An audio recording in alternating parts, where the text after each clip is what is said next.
Howdy, y'all. You got the Bulldog on the channel.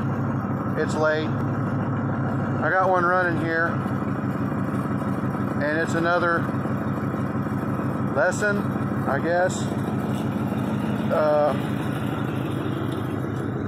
presented to me as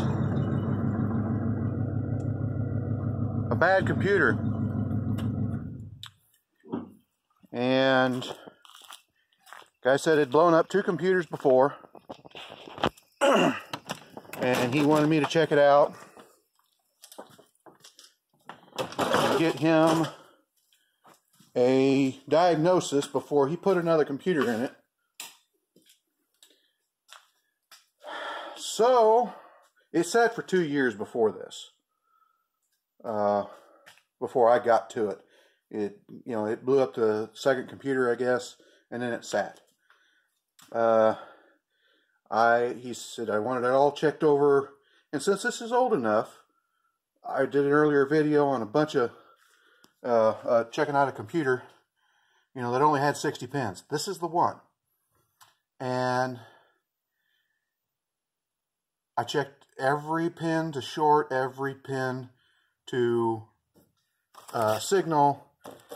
I saw some stuff that I didn't quite like, but I've never checked one like that, so I didn't know what was normal. And I let the customer ask me what was going on with it, and I told him I don't see a smoking gun yet. I see some things that are a little bit odd. Then I got more of the story. They had changed the distributor right before that. One of the readings that I got that I thought was odd had to do with the spout connector on the distributor. It's how you set the timing. Okay, what's the story there? Well, it didn't start. They put a distributor in it, and it hasn't run since, or something to that effect. He wasn't 100% sure because it was his dad and his brother that were doing it. So, another wrinkle to the story. Well, I told him, well, okay, what I'm going to have to do is just put the computer back on it and see if it'll talk, or see if it'll do something. He said, yeah, that's good. It took me a while to get back to it. I put everything back on there today. Battery was shot because it's been setting. I found a battery that was halfway good. I dropped in it, and when I keyed it up, I could hear the fuel pump run. Click, click, okay. I went and got a spark tester. I tried to start it, and I couldn't get a starter signal. So that's bad.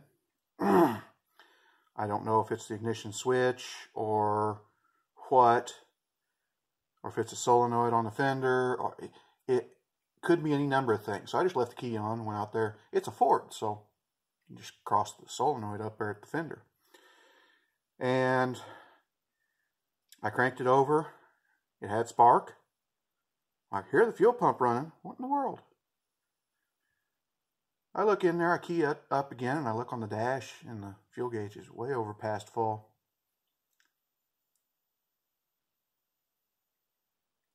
What's got a bad gauge? Could it be that simple? I come back in here. Got my handy dandy fuel tester. Pulled off a vacuum hose, which was convenient since it was pointing right at me while I was standing at the solenoid. Stuffed that in there and pulled the trigger while I was cranking the motor. Vroom! Okay. So I ran to town, got me some fuel, poured a couple gallons in it, went up, keyed it up, keyed it up, keyed it up, ring, ring, ring, ring, ring, ring. That was the fuel pump getting pressure.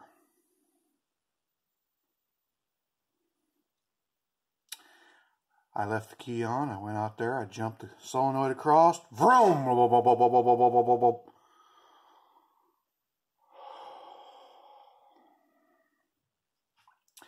I don't know if that's the problem that they were experiencing, but the truck sat this long.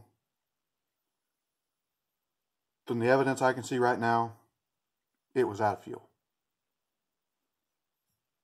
This is not the first time. This is not the only person this has happened to. This is not the only person this has happened to that I have dealt with. This is something that happens whenever people start having trouble with a vehicle, repeat failures, and they get snake bit so hard that when they end up something that sounds like what they've been dealing with over and over again, they're kind of convinced that's what it is. This is the second time I've had somebody bring one to me because they thought this was wrong with it or that was wrong with it, and it turns out it was out of fuel. No. Third time. Third time. There was one other. He keyed it up and it showed it had a quarter tank of fuel in it, and it had quit him, and he towed it back, and I never thought anything of it. I dropped the tank out and it was empty, completely empty. And he had already bought his fuel pump, and he says, well, obviously the gauge is bad, so put the fuel pump in. So, like I say, 3 times this has happened. Hopefully, this is all this guy is going to have to deal with. Of course, the truck's been sitting. He's probably going to have to put a starter solenoid over on the fender, change the oil. I don't know about anything else, about if it's got mice damage or anything like that, but it started and run. So, I'll give him the news. He's probably going to kick himself. He might watch this video. Dude, don't try not to feel bad. This happens to everybody. Stuff like this has happened to me. I get going down the wrong road, and since I'm the guy that works on it, it happens to me a lot. But it's happened to customers because, you know, you get going down the wrong road. Matter of fact, you know, I pull the computer out and I'm checking it, and I have no reason to think otherwise. I don't think he did either. But, you know, there was more of a problem than what there was. And we'll see if it runs for a while and then quits because it's got a bad capacitor or something in the computer, and it has to, you know, build up a charge and then overcharge and quit. That's happened too. Have it dead for weeks or months, and then it seems to start and run fine for whatever reason. Those are the ones you hear about when you unhook the battery for a while and then you hook it back up and they run. Maybe that's the same thing. We'll find out. Like, comment, subscribe, hit your little bell notification, share it all around. I'll talk to you later.